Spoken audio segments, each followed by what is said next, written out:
Good evening. ఈరోజు క్లాస్లో మనము నరసింహం కమిటీ సిఫార్సులు, నరసింహం కమిటీ రికమెండేషన్స్. ఆల్రెడీ మనకు తెలిసిన అంశం ఏమిటి అంటే, మనకు ఆర్థిక సంస్కరణలు అనగానే 1991 మనకు జ్ఞాపకం వస్తుంది. ఆర్థిక సంస్కరణలో భాగంగా దాదాపుగా అన్ని రంగాలలో మనం సంస్కరణలు ప్రవేశపెట్టాం. దాంట్లో ముఖ్యమైనది ఏమిటంటే బ్యాంకింగ్ రంగ సంస్కరణలు. ఆ సంస్కరణలకు సంబంధించి మనకి ఇక్కడ సిఫారసులు అనేది ఇవ్వబడ్డాయి. ఇచ్చింది ఎవరు? ఆ కమిటీ ఏమిటంటే నరసింహం కమిటీ. అందుకే మనకు ఇప్పటికీ కూడా బ్యాంకింగ్ రంగము సంస్కరణలు అనగానే మనకు ముందుగా జ్ఞాపకం వచ్చేది నరసింహం కమిటీ. అయితే నేను మీకు ఒక చిన్న విషయం ఇక్కడ చెప్పదలుచుకున్నాను, దయచేసి జాగ్రత్తగా వినండి. అది ఏమిటి అంటే, మనకు ఈ నరసింహం కమిటీ అనేవి రెండు ఉన్నాయి. అంటే కమిటీ కాదు, అవి కమిటీలు. ఒక కమిటీ 1991 సంవత్సరంలో ఏర్పాటు చేస్తే, రెండవ కమిటీని 1998 సంవత్సరంలో ఏర్పాటు చేయడం జరిగింది. దీన్ని నరసింహం కమిటీ 1 అని, నరసింహం కమిటీ 2 అని అంటారు. Very very very important. So నేను ఇంత క్లియర్గా ఎందుకు చెప్తున్నానంటే, కొంతమందికి కొంత డౌట్. అంటే నరసింహం కమిటీ అనగానే ఒకటే కమిటీయా అని. ఒకటే కమిటీ కాదు, రెండు కమిటీలు. కాకపోతే చైర్మన్గా వ్యవహరించిన వ్యక్తి ఎవరైతే ఉన్నారో ఎం నరసింహం, వారు మొదటి కమిటీకి రెండో కమిటీకి చైర్మన్గా వ్యవహరించారు. అంటే మనం మాట్లాడుకునే నరసింహం కమిటీ 1, కమిటీ 2 రెండిటి చైర్మన్ ఒక్కరే, వారి పేరే ఎం నరసింహం. వారు ఎవరు అంటే 1977 సంవత్సరంలో ఆర్బీఐ గవర్నర్గా కూడా వారు పనిచేశారు. అయితే మీకు ఇవన్నీ చెప్పడానికి గల కారణం ఏమిటంటే, మనం చూస్తున్నాము మన ఎగ్జామ్కి సంబంధించి ఈ ప్రశ్నల స్టాండర్డ్ అనేది పెరుగుతుంది. అలా పెరగాలి కూడా ఖచ్చితంగా. ఎందుకంటే అభ్యర్థుల యొక్క నాణ్యత చూడాలి అంటే, నాణ్యమైన అభ్యర్థుల్ని, సమర్థులైన అభ్యర్థుల్ని సెలెక్ట్ చేయాలి అంటే ఈ ప్రశ్నలకు సంబంధించిన స్టాండర్డ్ అనేది పెరగాలి. మరి అలా పెరుగుతుంది అని మనం గమనించినప్పుడు ఆ పెరిగే స్టాండర్డ్ దిశగా మన ప్రిపరేషన్ కూడా మనం పెంచుకోవాలి. సో రేపు ప్రొద్దున ఎగ్జామినేషన్లో అడిగే అవకాశం ఏమిటంటే, నరసింహం కమిటీని ఏ సంవత్సరంలో ఏర్పాటు చేశారో అని అడగొచ్చు. ఒక చిన్న క్వశ్చన్ డైరెక్ట్గా ఎగ్జాంపుల్ మీకు చెప్తున్నాను. అన్నప్పుడు మీరు 1991 అని మీరు చెప్తారు, అయిపోయింది. కానీ ఒకవేళ క్వశ్చన్ కనుక నరసింహం కమిటీ 2 ఏ సంవత్సరంలో ఏర్పాటు చేశారు అని అడిగారనుకోండి, అక్కడ మీరు 91 అని పెడితే అది మనకు తప్పవుతుంది. కాబట్టి మనం ఏం చదువుకున్నా ఏం నేర్చుకున్నా కూడా దాంట్లో క్లారిటీ అనేది ఉండాలి. ఈ విషయాన్ని మీరు అందరూ కూడా స్పష్టంగా జ్ఞాపకం పెట్టుకోండి. సో కాబట్టి నరసింహం కమిటీ 1 వేరు, కమిటీ 2 వేరు. క్లియర్? అది ఏర్పాటు చేసిన సంవత్సరాలను కనుక చూస్తే 91, అలాగే 98. అలాగే ఒక కమిటీని ఏర్పాటు చేసిన తర్వాత ఆ కమిటీ తన సిఫారసుల్ని ఎవరికి సమర్పిస్తుంది అనేది ఇంపార్టెంట్. ఆ కమిటీని ఎవరైతే ఏర్పాటు చేశారో వారికి ఆ కమిటీ సిఫారసులు సమర్పిస్తుంది. అసలు ఒక కమిటీని ఎందుకు ఏర్పాటు చేస్తారు అంటే, ఆ కమిటీకి సంబంధించి ఒక బాధ్యతను అప్పచెప్తారు. అంటే ఒక రంగానికి సంబంధించి, ఒక అంశానికి సంబంధించి ఆ అంశంలో సంక్షోభం ఉంది కాబట్టి ఆ సంక్షోభాన్ని ఒకసారి పరిశీలించి, ఆ సంక్షోభానికి గల కారణాలు ఏంటో గుర్తించి, ఇటువంటి సంక్షోభాలు భవిష్యత్తులో రాకుండా ఉండడానికి, ప్రస్తుతం ఉన్న సమస్య నుంచి బయటపడడానికి ఏమైనా సూచనలు సలహాలు ఇవ్వండి అన్న ఉద్దేశంతో ఏర్పాటు చేసేదే ఒక కమిటీ. సో ఎవరైతే కమిటీ ఏర్పాటు చేస్తారో వారికే ఆ కమిటీ తన సిఫారసులు సమర్పిస్తుంది. అందుకే మనం తీసుకుంటే 1991 సంవత్సరంలో నరసింహం 1 కమిటీని ఏర్పాటు చేసింది అప్పటి ఆర్థిక శాఖ మంత్రి డాక్టర్ మన్మోహన్ సింగ్. కాబట్టి ఖచ్చితంగా నరసింహం కమిటీ 1 అనేది తన సిఫారసులను మన్మోహన్ సింగ్ గారికి సమర్పించుంటుంది. సో సమర్పించిన తర్వాత దాన్ని క్యాబినెట్లో చర్చించి ఆ తర్వాత పార్లమెంట్లో ప్రవేశపెట్టడం జరిగింది. Clear? Very very important one. So అడగడానికి ఆస్కారం ఉన్న ప్రశ్న ఏమిటి అంటే, నరసింహం కమిటీ 1ని ఎవరు ఏర్పాటు చేశారు అన్నప్పుడు ఆన్సర్ వచ్చేసి డాక్టర్ డాక్టర్ మన్మోహన్ సింగ్ అప్పటి ఆర్థిక శాఖ మంత్రి. రైట్, మనకు ఆల్రెడీ తెలుసు అప్పుడు ఉన్న ప్రధానమంత్రి దివంగత స్వర్గీయులు శ్రీ పివి నరసింహారావు గారు, అలాగే అప్పుడు ఆర్థిక శాఖ మంత్రిగా ఉన్న డాక్టర్ మన్మోహన్ సింగ్, వీరు ఇరువురు కలిసి తీసుకున్న నిర్ణయాలే ఆర్థిక సంస్కరణలు. దాంట్లో ఒక భాగమే బ్యాంకింగ్ రంగ సంస్కరణలు. దానికి సంబంధించిన అతి ముఖ్యమైన కమిటీయే నరసింహం కమిటీ. మనం ఇప్పుడు మాట్లాడుకునేది నరసింహం 1 కమిటీ గురించి. క్లియర్? ఆ తర్వాత ఈ నరసింహం 1 కమిటీ ఇచ్చిన రికమెండేషన్స్ ఇంప్లిమెంట్ చేసి అమలుపరిచి కొంతకాలం నడిపించాం. ఆ తర్వాత 1998 సంవత్సరంలో పి చిదంబరం ఆర్థిక శాఖ మంత్రిగా ఉన్నప్పుడు మరొక్కసారి నరసింహం కమిటీ 2ని ఏర్పాటు చేయడం జరిగింది. క్లియర్? ముందుది నరసింహం కమిటీ 1, తర్వాత నరసింహం కమిటీ 2.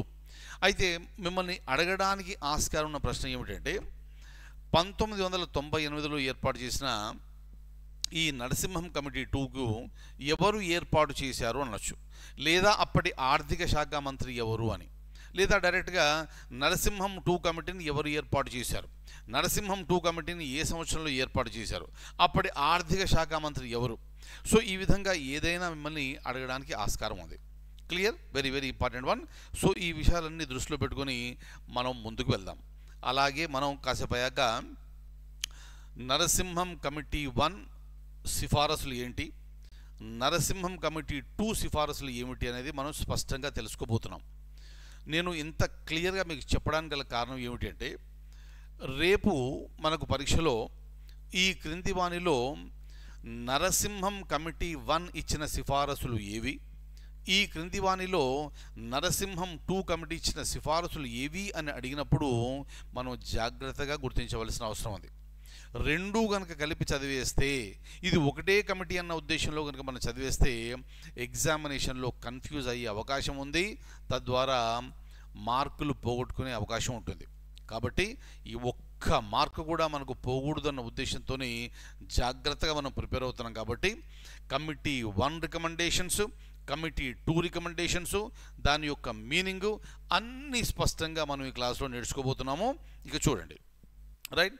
సో ఇక్కడ డైరెక్ట్గా మనం ఒక ప్రశ్నతో మనం స్టార్ట్ చేస్తున్నాం.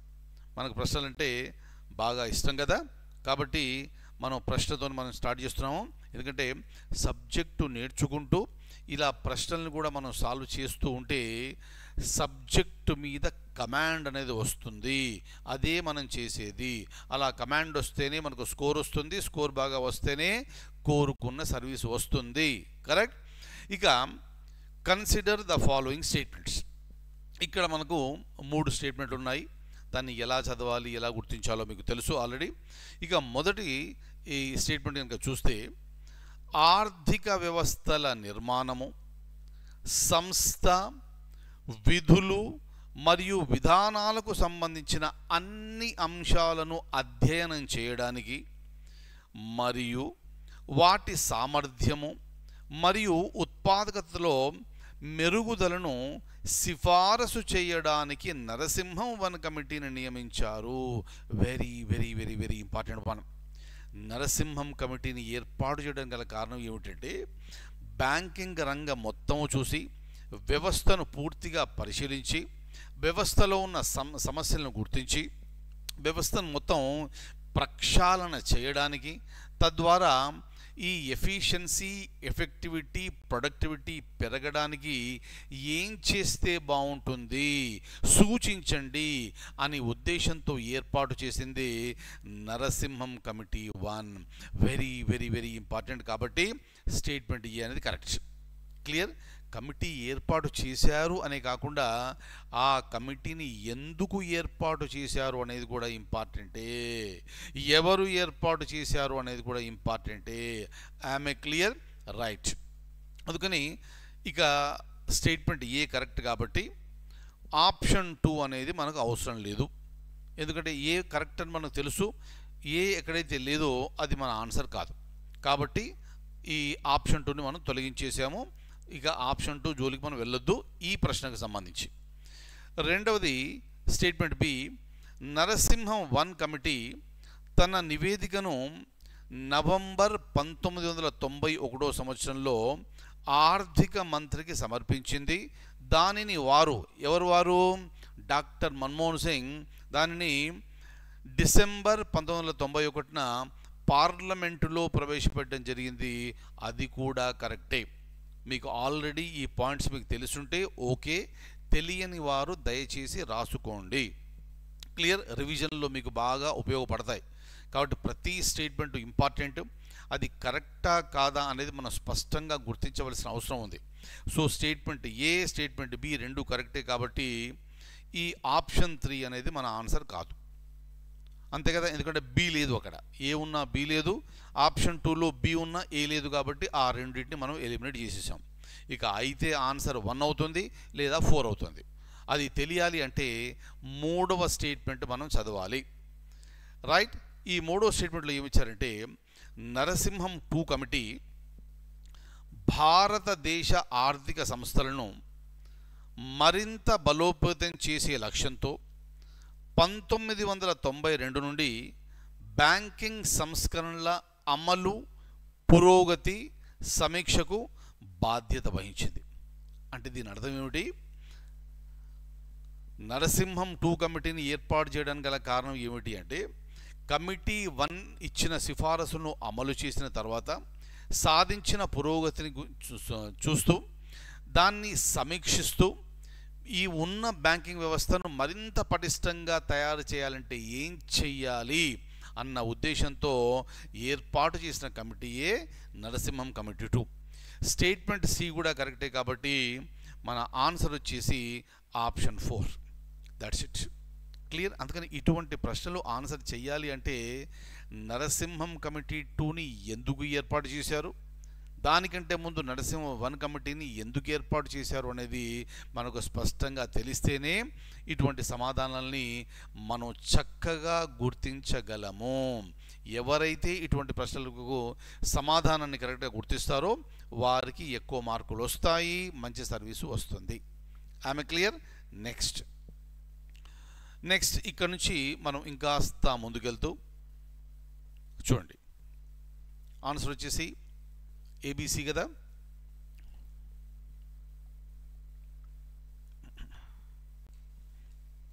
రైట్.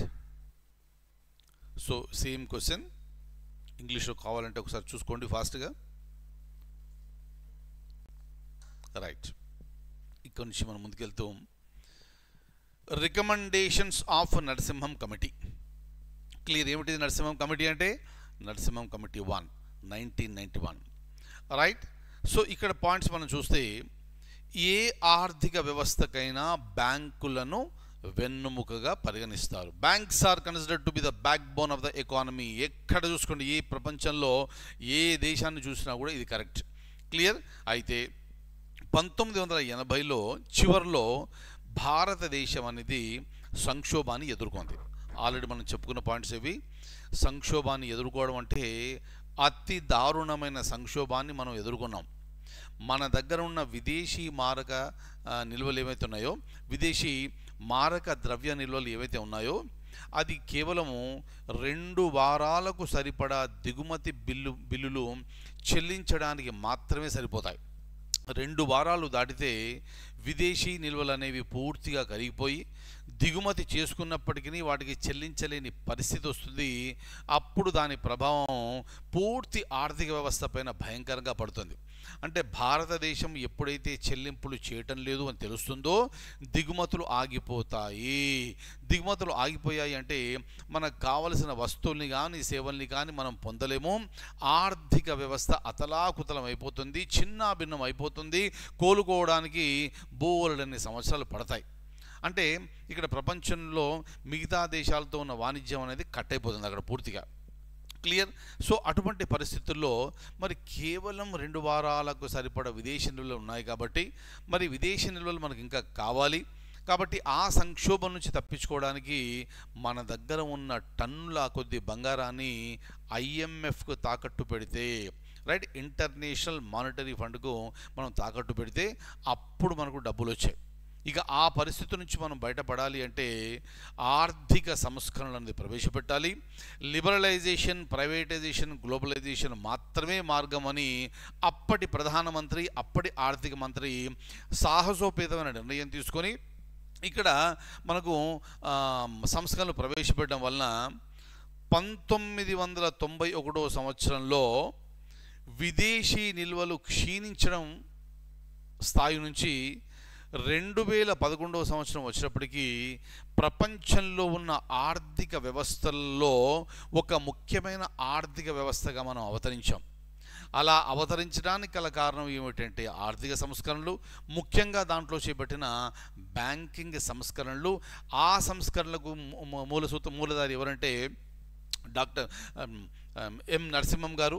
కాబట్టి ఆ ఎం నరసింహం అనేవారు మనకు ఎప్పటికీ వారు జ్ఞాపకం పెట్టుకోవాలి వారిని. ఆమె clear, very very very very important. ఆ సంక్షోభం వలన బ్యాలెన్స్ ఆఫ్ పేమెంట్ ప్రాబ్లం కూడా వచ్చింది. బ్యాలెన్స్ ఆఫ్ పేమెంట్ అంటే ఏమిటి అనేది గత క్లాస్లో నేను మీకు చెప్పాను. కాబట్టి ఎవరైతే క్లాసులు చూడండి, మన క్లాసులు అన్నీ కూడా చక్కగా ఒక వరుస క్రమంలో ఉన్నాయి. ఈ వరుస క్రమంలోనే మీరు క్లాసులు చూసుకోండి, రైట్. సో కాబట్టి 1991 సంవత్సరంలో విదేశీ నిల్వలు క్షీణించిపోయాయి పూర్తిగా. ఆ స్థాయి నుంచి 20 సంవత్సరాలలో 2011 సంవత్సరం కంతా ప్రపంచంలో ఉన్న ఆర్థిక వ్యవస్థల్లో ఒక పటిష్టమైన ఆర్థిక వ్యవస్థగా మనము అవతరించడం జరిగింది. Is that okay? సో ఇదంతా గల కారణం ఏమిటంటే బ్యాంకుల నుంచి వచ్చిన సహకారము. బ్యాంకుల నుంచి వచ్చిన సహకారం అంటే దాంట్లో వచ్చిన మార్పులు, దాంట్లో ప్రవేశపెట్టిన సంస్కరణలు, ఆ సంస్కరణలకు సంబంధించి సిఫారసులు ఇచ్చిన నరసింహం కమిటీ, అది మనం జ్ఞాపకం ఉంచుకోవాలి. క్లియర్? సో ఇక్కడ నుంచి మనం నెక్స్ట్ పేజ్కి వెళ్తూ ఇక్కడ చూద్దాం. మన దేశంలో ఈ బ్యాంకులు అనేవి ప్రభుత్వ రంగ బ్యాంకులు ఉన్నాయి, ప్రైవేట్ రంగ బ్యాంకులు ఉన్నాయి. అలాగే 1991లో భారతదేశము తన ఆర్థిక వ్యవస్థను సరళీకృతం చేయడంతో బ్యాంకులు సమర్థవంతంగా పనిచేయడం లేదని భావించారు. సో అక్కడ రిఫార్మ్స్ ప్రవేశపెట్టాం. కానీ ప్రభుత్వ రంగ బ్యాంకులు అనే దాంట్లో సమర్థత లేదు, సామర్థ్యం లేదు, ఉత్పాదకత లేదు. కాబట్టి దాంట్లో ఈ బ్యాంకింగ్కి సంబంధించి కొత్త రకమైన సంస్కరణలు ప్రవేశపెట్టాలి. క్లియర్? ఆర్థిక సంక్షోభాల సమయంలో ఆర్థిక వ్యవస్థలో బ్యాంకులు కీలక పాత్ర పోషిస్తాయి. కాబట్టి అందువల్ల బ్యాంకింగ్ రంగం మరింత పోటీతత్వము మరియు ప్రభావవంతంగా ఉండాలి. అంటే ప్రభావవంతం అంటే ఏమిటి? అక్కడ ఈ మార్పులు ప్రవేశపెట్టినప్పుడు ఆ మార్పుల ద్వారా మనకు లాభాలు అనేది కనిపించాలి. సో అలా ప్రభావవంతంగా ఉండాలి అంటే పోటీతత్వం అనేది పెరగాలి. పోటీతత్వం పెరగాలి అంటే ఉన్న బ్యాంకింగ్ రంగంలో సంస్కరణలు చేయాలి, సమూల సంస్కరణలు చేపట్టాలి. క్లియర్?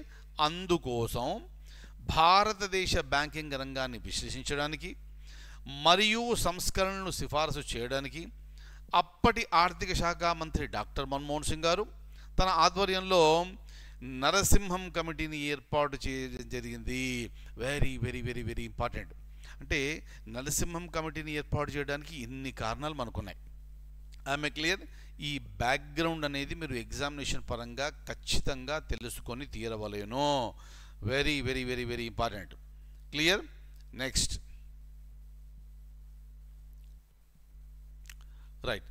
సో ఎం నరసింహం అన్నాం కదా, వారి పూర్తి పేరు మైదవోలు నరసింహం.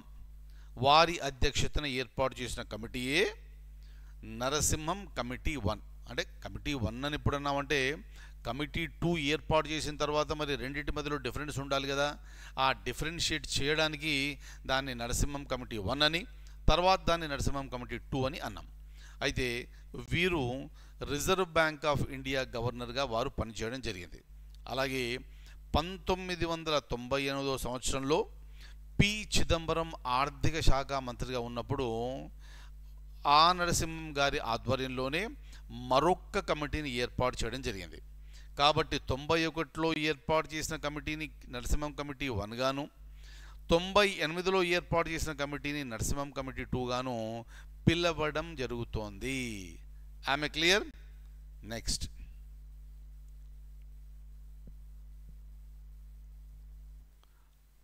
రైట్. ఇక నరసింహం కమిటీ 1 రికమెండేషన్స్ ఏమిటి అంటే, జ్ఞాపకం పెట్టుకోండి ఖచ్చితంగా.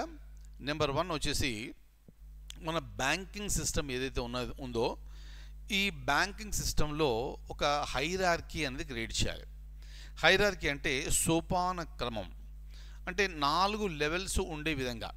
అంటే పంచాయతీరాజ్ అన్నప్పుడు మనం 3 లెవెల్స్ అంటాం కదా, అలాగే బ్యాంకింగ్ రంగం వచ్చినప్పుడు 4 అంచెల బ్యాంకింగ్ వ్యవస్థ ఏర్పాటు చేయాలి అని సూచించిన కమిటీ నరసింహ భవన కమిటీ. దాంట్లో ప్రభుత్వ రంగ బ్యాంకులు పై స్థానంలో ఉంటే, గ్రామీణాభివృద్ధికి సంబంధించి వ్యవసాయానికి సంబంధించిన బ్యాంకులు క్రింది స్థాయిలో ఉండాలి అని సూచన సిఫారసు చేసిన కమిటీ నరసింహం కమిటీ 1. ఆల్రెడీ నేను చెప్పాను కమిటీ 1 రికమెండేషన్స్ ఏంటి, కమిటీ 2 రికమెండేషన్స్ ఏమిటి. వీటి మధ్యలో మీకు ఈ తేడా అనేది స్పష్టమైన అవగాహన మీకు ఉండాలి. క్లియర్? ఎందుకంటే ప్రొద్దున ఎగ్జామ్లో ఈ రికమెండేషన్ ఇచ్చేసి ఈ రికమెండేషన్ ఇచ్చిన కమిటీ ఎవరు, 1 or 2 లేకపోతే ఇంకో పేరు ఇస్తారు. ఇక్కడ ఆన్సర్ వచ్చేసి నరసింహం కమిటీ 1. అందుకే మనకు క్లారిటీ అనేది చాలా చాలా చాలా ఇంపార్టెంట్. అది మీకు ఆల్రెడీ వచ్చేస్తుంది. That's really very good. Number 2, ఇక ఆర్బీఐ క్రింద ఆర్థిక సంస్కరణలు పర్యవేక్షించడానికి పాక్షిక స్వయం ప్రతిపత్తి గల సంస్థను ఏర్పాటు చేయాలి అనేది అదొక రికమెండేషన్. అంటే ఆర్బీఐ అన్నీ చూసుకోకుండా ఆర్బీఐ క్రింది స్థాయిలో కూడా ఇక స్వయం ప్రతిపత్తి ఇచ్చి, అంటే పాక్షిక స్వయం ప్రతిపత్తి ఇచ్చి ఒక సంస్థను ఏర్పాటు చేయాలనేది ఒక రికమెండేషన్. 3వ రికమెండేషన్ ఏమిటి అంటే చూడండి, ఇక్కడ చట్టబద్ధమైన ద్రవ్యత నిష్పత్తిలో తగ్గింపు, reduction in statutory liquidity ratio. ఏమిటి స్టాట్యూటరీ లిక్విడిటీ రేషియో? ఆల్రెడీ మనం గత క్లాస్లో చెప్పుకున్నాము. సిఆర్ఆర్ అంటే ఏంటి, ఎస్ఎల్ఆర్ అంటే ఏమిటి, చాలా స్పష్టంగా మనం తెలుసుకున్నాము లేటెస్ట్ ఇన్ఫర్మేషన్తో సహా. Clear? Cash reserve ratio, statutory liquidity ratio, దాన్ని తెలుగులో చట్టబద్ధమైన ద్రవ్యత నిష్పత్తి అని అంటాం. ఇక్కడ ఇచ్చిన రికమెండేషన్ ఏంటి, ఈ ఎస్ఎల్ఆర్ అనేది తగ్గించాలి. దయచేసి జ్ఞాపకం పెట్టుకోండి జాగ్రత్తగా. తగ్గిస్తే ఏమవుతుంది మనకు తెలుసు ఆల్రెడీ.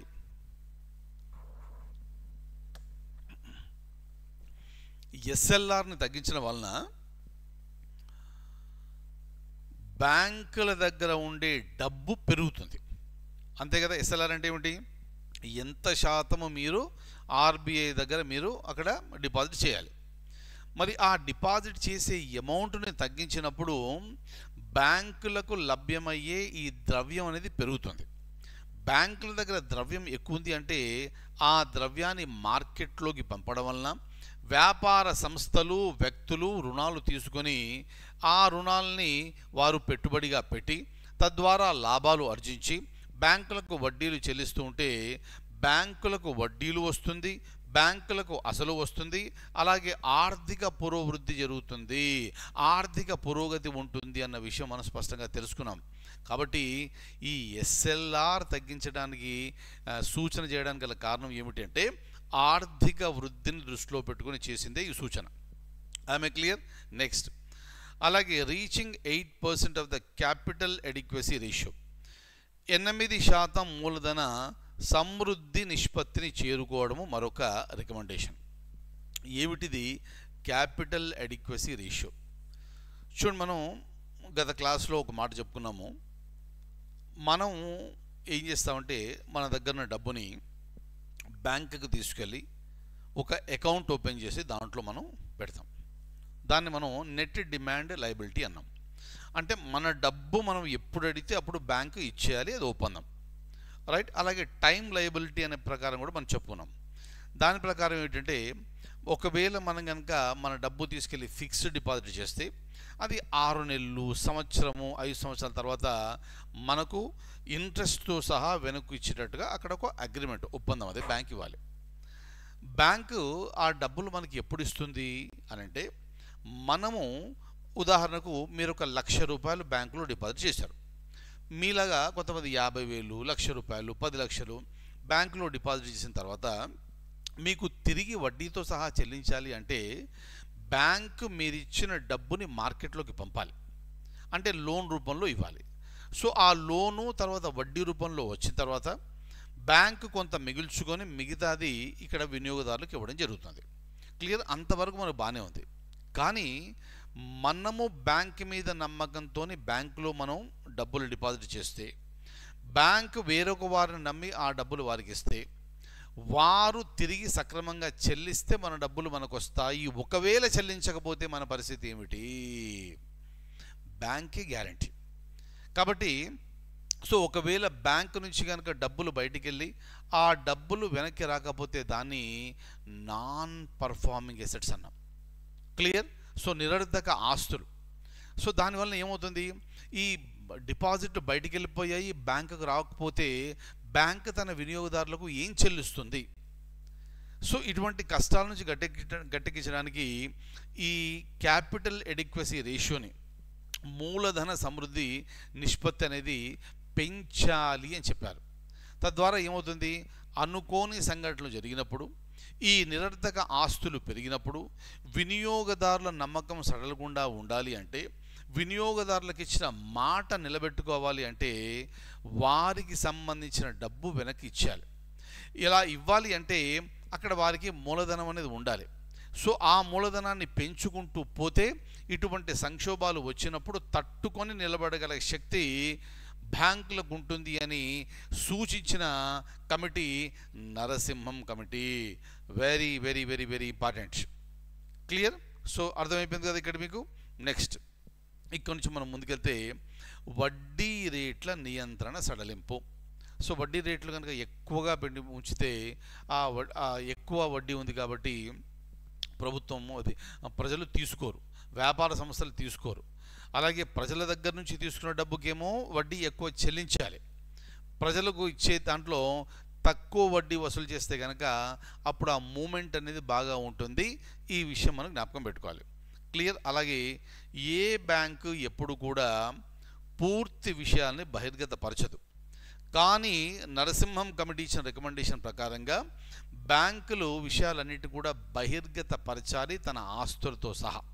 అందుకే చూడండి, మనకు ఒక 3 నెలలు కాగానే ఈ క్వార్టర్లో ఒక్కొక్క బ్యాంకు యొక్క లాభం ఎంత, లేదా నష్టపోతే నష్టం ఎంత, రైట్? సో ఈ మధ్యలో ఈ లాభాలు నష్టాల మధ్య ఉన్న తేడా ఎంత అని చాలా స్పష్టంగా మనకు వస్తుంది. క్లియర్? అవన్నీ కూడా ఈ నరసింహం కమిటీ రికమెండేషన్ వల్ల వచ్చినవే. అలాగే setting up asset reconstruction fund, అది ఏమిటి అనేది మనం ఇప్పుడే కాసేపు మనం చూద్దాము. ఇవన్నీ కూడా ఈ నరసింహం 1 కమిటీ ఇచ్చిన సిఫారసులు. సో ఆ సిఫారసుని అమలు చేశారు.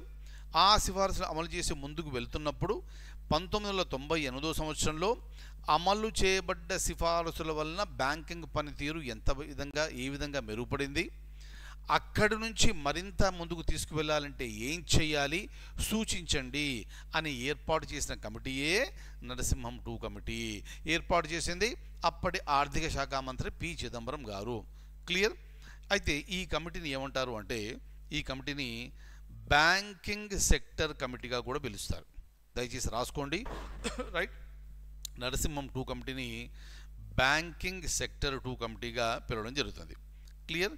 సో దీన్ని ఎందుకు ఏర్పాటు చేశారు అనేది నేను ఇప్పుడే మీకు ఎక్స్ప్లెయిన్ చేశాను. ఒక్కసారి ఫాస్ట్గా చదువుకోండి. మనం నెక్స్ట్ పేజీకి మనం వెళ్ళిపోదాము.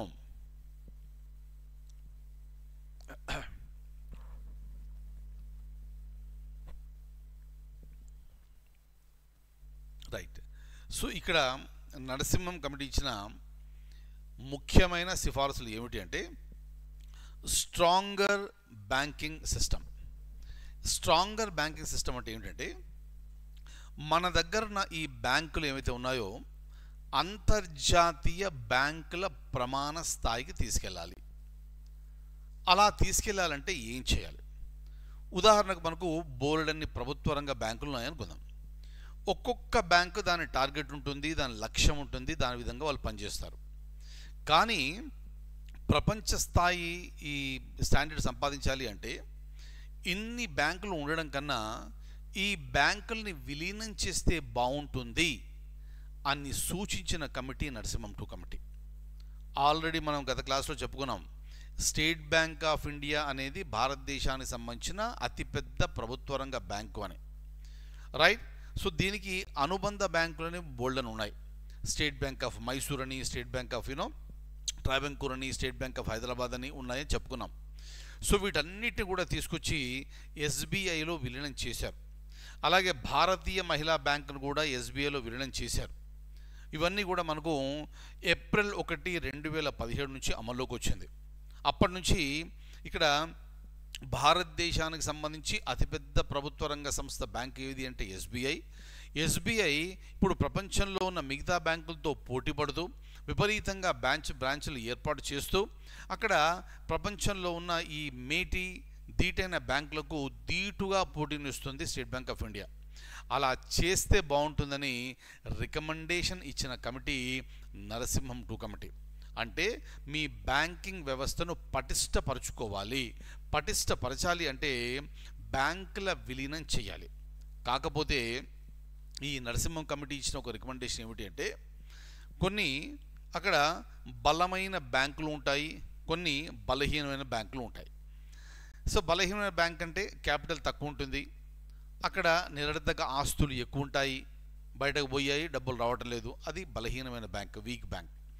కానీ ఇంకో పక్కన బలమైన బ్యాంక్ ఉంది.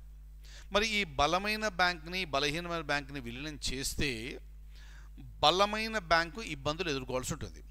బలహీనం అయిపోయింది, నో ప్రాబ్లం, కలిసిపోయాం బలంతో, కాబట్టి వాళ్ళకి ఏం బాధ లేదు.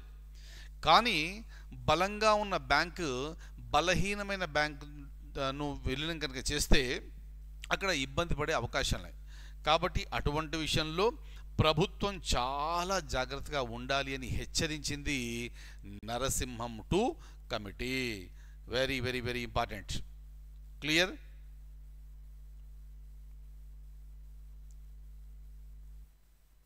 Next is the narrow banking.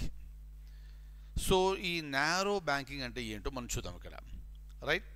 ఈ నారో బ్యాంకింగ్ కాన్సెప్ట్ ఏమిటి అంటే, నిరర్ధక ఆస్తులు పెరిగిపోతున్నాయి. అంటే బ్యాంకు నుంచి డబ్బులు బయటికి వెళ్తున్నాయి కానీ వెనక్కి తిరిగి రావడం లేదు. కాబట్టి బ్యాంక్ నారో బ్యాంకింగ్ అనే కాన్సెప్ట్ ఫాలో అయితే ఏమవుతుందంటే, బ్యాంకులు తన దగ్గర ఉన్న డబ్బుని సురక్షితమైన పెట్టుబడులు పెట్టాలి, అంతే. అంటే ఎక్కువ వడ్డీ వస్తుందని ఆశపడి బయటకెక్కడో ఇచ్చేసి అవి నిరర్ధక ఆస్తులుగా మారే కంటే సురక్షితమైన దాంట్లో పెట్టుబడులు పెడితే వడ్డీ తక్కువ వచ్చినా కూడా సురక్షితంగా ఉంటాయి. అదే narrow banking concept. Is that okay? So దీన్ని ఏమంటారంటే, it's a banking under which bank places it's funds in risk free assets. అంటే ఇక్కడ రిస్క్ తక్కువగా ఉండే చోట ఈ పెట్టుబడులు పెడితే దాన్ని నారో బ్యాంకింగ్. అంటే ఎవరికి పడితే వాళ్ళకి ఇచ్చేస్తాము అంటే అది వైడర్ బ్యాంకింగ్ అవుతుంది. అలా కాదు, ఆలోచించండి, నారో బ్యాంకింగ్ మెథడ్లోకి పోండి. ఎక్కడ పెట్టుబడి పెట్టాలి, ఎక్కడ రిస్క్ తక్కువ ఉంది, లాభాలు వడ్డీ తక్కువ వచ్చినా పర్లేదు నష్టపోకుండా చూడాలి, ఎందుకంటే ఇది ప్రజల డబ్బు. ఆ విధంగా చూస్తూ ముందుకెళ్ళండి అని చెప్పడమే నారో బ్యాంకింగ్.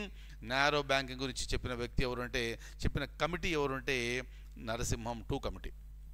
క్లియర్? అలాగే ఇక ఆర్బీఐలో కూడా సంస్కరణలు చేపట్టాలి అని చెప్పిన కమిటీ నరసింహం 2 కమిటీ.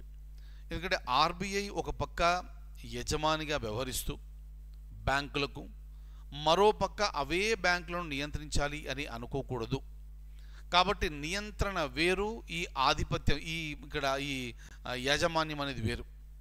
కాబట్టి నియంత్రణ మీద దృష్టి సారిస్తూ ఈ బ్యాంకులకు సంబంధించిన యజమాని హక్కులు ఏమవుతున్నాయో వాటి పక్కకు పెట్టాలి అని సూచించిన కమిటీ నరసింహం 2 కమిటీ. అలాగే ప్రభుత్వ యాజమాన్యం, ప్రభుత్వ రంగ సంస్థలు అంటేనే అవి ప్రభుత్వ బ్యాంకులు, ప్రభుత్వం యొక్క ఆధిపత్యం ఉంటుంది. కానీ ప్రభుత్వ ఆధిపత్యం ఉండడం వలన సమర్థత, సామర్థ్యం అనేది తగ్గిపోతుంది. ఎందుకంటే డే టు డే బిజినెస్లో ప్రభుత్వం ఇంటర్ఫియర్ అయితే ఇక బ్యాంకులు ఏం పని చేస్తాయి?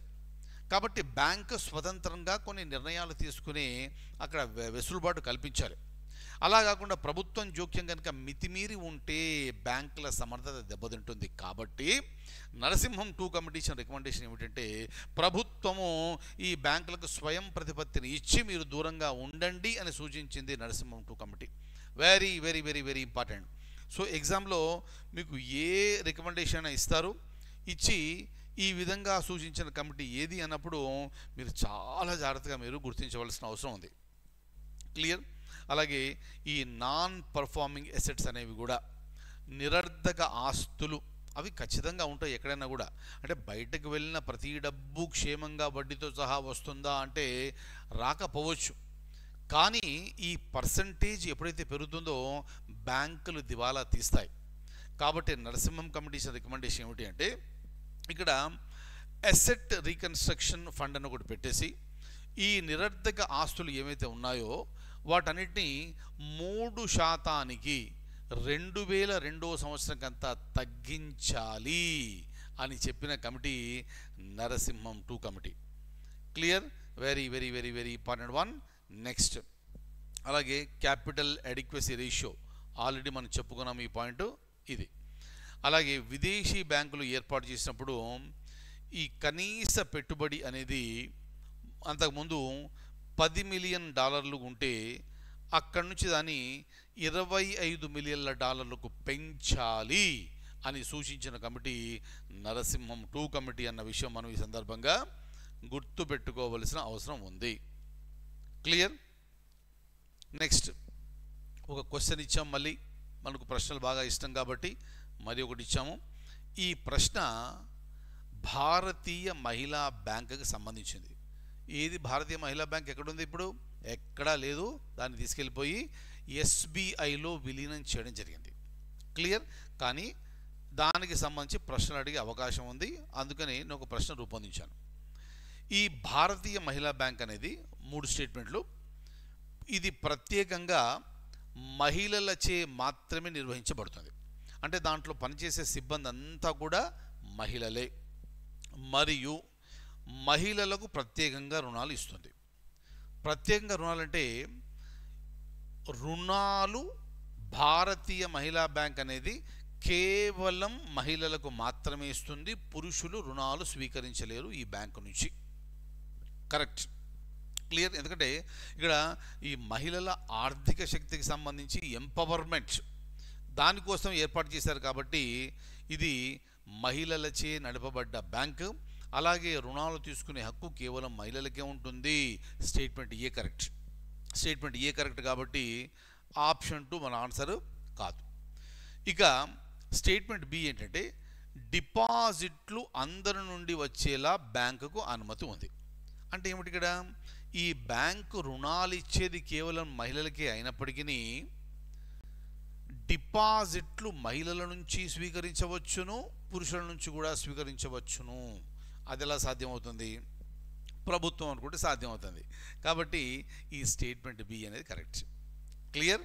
రుణాలు ఇచ్చేది కేవలం మహిళలకే, కానీ డిపాజిట్లు మాత్రం అందరి దగ్గర నుంచి స్వీకరించవచ్చును. స్టేట్మెంట్ బి కూడా కరెక్టే. స్టేట్మెంట్ బి కరెక్ట్ కాబట్టి ఇది మన ఆన్సర్ కాదు. అయిపోయిందా? మనకు ఒక స్టేట్మెంట్ మిగిలింది, 2 ఆప్షన్స్ మిగిలాయి.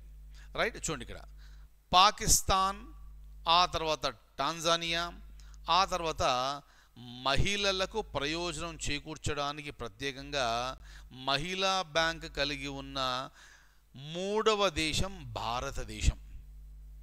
Very very very very important one. So ఈ భారతీయ మహిళా బ్యాంక్ అనేది భారతదేశంలో మొట్టమొదటి మహిళా బ్యాంకు. అది మనం చర్చించుకున్నాము. ఇప్పుడు విలీనం కాస్త అయిపోయింది, అది కూడా మాట్లాడుకున్నాం మనం. కాకపోతే ప్రపంచంలో కేవలం మహిళల కోసం మాత్రమే అని ఏర్పాటు చేసింది అని మొట్టమొదటిసారిగా ఈ బ్యాంకును ఏర్పాటు చేసిన దేశం పాకిస్తాన్. కరెక్ట్. 2వ దేశం టాంజానియా, అది కూడా కరెక్ట్. ఆ తర్వాత మనం 3వ దేశము భారతదేశం 3వ దేశం. కాబట్టి ఈ స్టేట్మెంట్ సి కూడా కరెక్టే. సో ఆన్సర్ వచ్చేసి ఆప్షన్ 4. క్లియర్? చూడండి, మీకు ఆల్రెడీ ఈ పాయింట్స్ తెలుసుంటే పర్వాలేదు, తెలియని పాయింట్స్ మాత్రం ఖచ్చితంగా మీరు రాసుకోండి. రివిజన్లో మనకు పనికి వస్తుంది. ఇక్కడ ఫస్ట్ది ఏ కంట్రీ అన్నప్పుడు పాకిస్తాన్ జ్ఞాపకం ఉంటుందేమో, మరి 2వది ఏది అన్నప్పుడు కన్ఫ్యూజ్ అయ్యే అవకాశాలు ఉంటాయి. అలా కన్ఫ్యూజ్ కావద్దు అంటే రివైజ్ చేయాలంటే పాయింట్స్ రాసుకోవాలి. ఆమె clear? Pakistan followed by Tanzania, ఆ తర్వాత మనం మూడవ దేశము ప్రపంచంలో మహిళలకు సంబంధించిన ప్రత్యేకమైన బ్యాంకు మనం ఏర్పాటు చేశాము. ఆమె క్లియర్? సో కాబట్టి మన ఆన్సర్ వచ్చేసి ఆప్షన్ 4 కరెక్ట్ కదా. ఇది ఈ నరసింహం కమిటీ 1, 2 రికమెండేషన్స్కు సంబంధించింది. ఫైన్. అలాగే మీరు చూసే ఈ డిస్క్రిప్షన్లో ఏదైతే ఉందో మన యాప్కి సంబంధించిన లింక్స్ ఉన్నాయి. మా యాప్ను మీరు డౌన్లోడ్ చేసుకొని మీకు సంబంధిత కోర్సులో మీరు జాయిన్ కావచ్చును. నెంబర్ 1. నెంబర్ 2, అదే డిస్క్రిప్షన్లో మీకు మన టెలిగ్రామ్ ఛానల్ లింక్ కూడా ఇవ్వడం జరిగింది. దయచేసి ఆ లింక్ ద్వారా మీరు కనుక ఫాలో అయితే మీకు ఈ అప్డేట్స్ అనేవి ఎప్పటికప్పుడు అందించడానికి నాకు వీలుగా ఉంటుంది. Thank you so much and I will see you in the next session.